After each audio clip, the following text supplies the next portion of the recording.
Welcome back to this NewsMakers Extra as we discuss the road safety strategy. We'll tell you how you can make a submission on all of these issues a little later on in the show. We are with MPs Brendon and Glimore, and from the AA, Motoring Policy Advisor Jayne Gale. Well, it's a popular refrain on talkback radio. Restrict young drivers by getting behind the wheel of powerful vehicles. No, we won't have powerful vehicles for young people. And it has been raised in this document. Brendon, you referred to this. Do you think the idea is eminently sensible? I think it has to be worked through. I guess my concern would be around probably in the rural community, where a quite common vehicle would be a big four-wheel drive. If you restricted a young person from driving that vehicle because you've got a blanket ban, you can't drive more than a 3-litre car or whatever, then you are going to put some real difficulties in front of the farming community. So I think this is the sort of thing that, introduce the bill, let a select committee work through the detail and come to a rational outcome that works best but doesn't curb some of the freedoms that are really important to quite a wide group of people. Would you be in favour?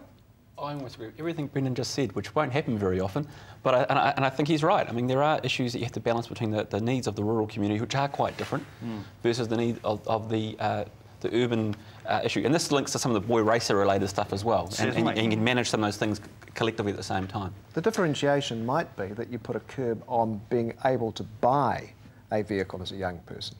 A high-powered vehicle in the first 5 years of driving. That might be a way forward. One of the problems that we have is that New Zealand as a country has probably got one of the largest variations of makes and models of any country in the world, because we import second-hand cars from everywhere. And so we're not like Australia, which has got a limited number and they could tick off, and even they've got pages and pages. So I think some of the strategies where they've said we won't allow modifications and we won't allow certain things, exactly as you say, they've had to go for some kind of middle ground there.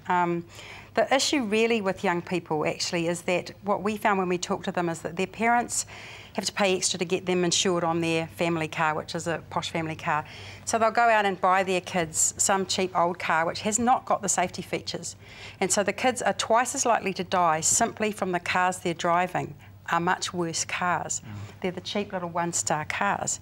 So we went out with our kids, we bought a late model car that had done heaps of Ks, so it was still quite cheap, but had all the airbags, all the ABS brakes, so you can actually got to think about those decisions when you get the kids into the cars. And the second thing was an old van, which actually was so slow and accelerating that the young lad couldn't do anything in it. So parents really have to think about that. Yeah, but it does increase the risk. 14 mates in it. True. You put all the girls in it.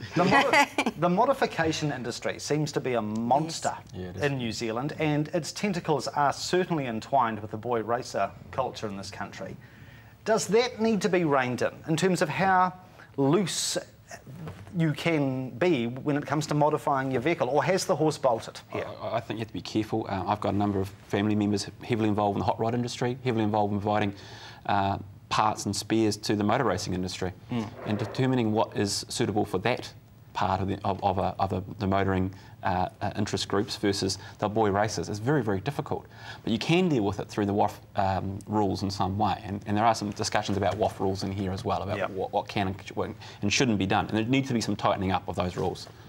What do you think? Yeah, I agree. Again, it's about striking the balance between, somebody, a motor enthusiast who wants to put the wide tyres on and maybe make a few modifications, but not allowing people to put on full-throated exhausts ad infinitum. New vehicles, of course, now must meet those new minimum standards on noise. And that's a good move. I'll hustle on to the drink driving issue, and I'll let the AA lead away on this one. The Hospitality Association is aghast at the idea of tightening the noose, this blood alcohol limit going from 0.8 to 0.5, which the police are feverishly in favour of. The Hospo argue that the majority of repeat drink drivers are not just over the limit, but are absolutely smashed, twice, 3 times over the limit. Are they right, or is that just a convenient argument? What do you think? Well, actually, this document slams the AA for misrepresenting those facts, but we've looked at other countries as well, and it's true in America, the same 66% are double the limit or more. And if you don't have a policy that deals with that extreme level, then you're in trouble. And not only that, but the American statistics say that 1 in 80 times is how often you get caught. So if someone's been caught twice, they've drink driven hundreds of times before they're counted as a recidivist. So we've got these people that are caught at double the limit. It's not the first time they've driven drunk usually. So I think what we want to look at is things like alcohol interlocks. You're trying to treat an addiction problem as a crime problem, and you know it's not going to work. You can't just penalise people out of the fact that they're drinking too much. Yeah. So, very quick comment. Would you vote in favour of lowering the limit? No, I think that people are entitled to be able to have a drink or two and drive. A lot of our society is built around that. You know, going for dinner, going for a beer.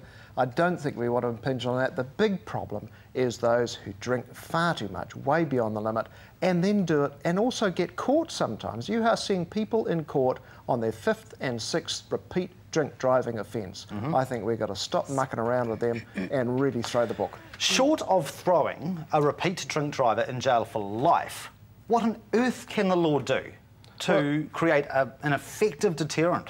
Well, at the moment, I don't think it is a deterrent. You've got to be almost twice the legal limit before you get the mandatory 28 days suspension of your licence. 28 days. Now, that's ridiculous. Yeah. You know, you are talking about people who've consciously gone out and got tanked and then got in a car and are doing it time and time again. They are the real menace, not the bloke who goes down and has a couple of pints at the local club or a woman who meets friends and has a couple of glasses of wine. All right, very quick comment, Aaron, then we've got to go to the break. Yeah, look, that's exactly right. The issue of the alcohol rule, there is a wide variety for people to deal with, and we have to ask people's views and opinions, and look, the police have a very strong view, and the facts at the moment back up the police's case, but we've asked people's views and opinions. Well, the figures that I've seen suggest that there's only about 6% of the drink drive statistics relate to people between 50 and 80 milligrams.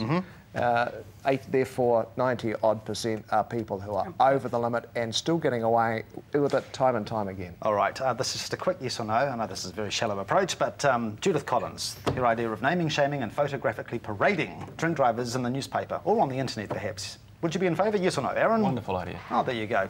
Jane? Yes. No, very good. Brendon? Absolutely. If you're convicted in court, it should be a matter of public record. We've got a trifecta. Not that we were encouraging horse racing, Brendon. Not at all. Nothing wrong with horse racing. There's another issue around stake money, but we won't go there today. We'll take a break. Coming up, we'll have a look at the giveaway rules in New Zealand. Oh, my God. And other issues. Do stay with us.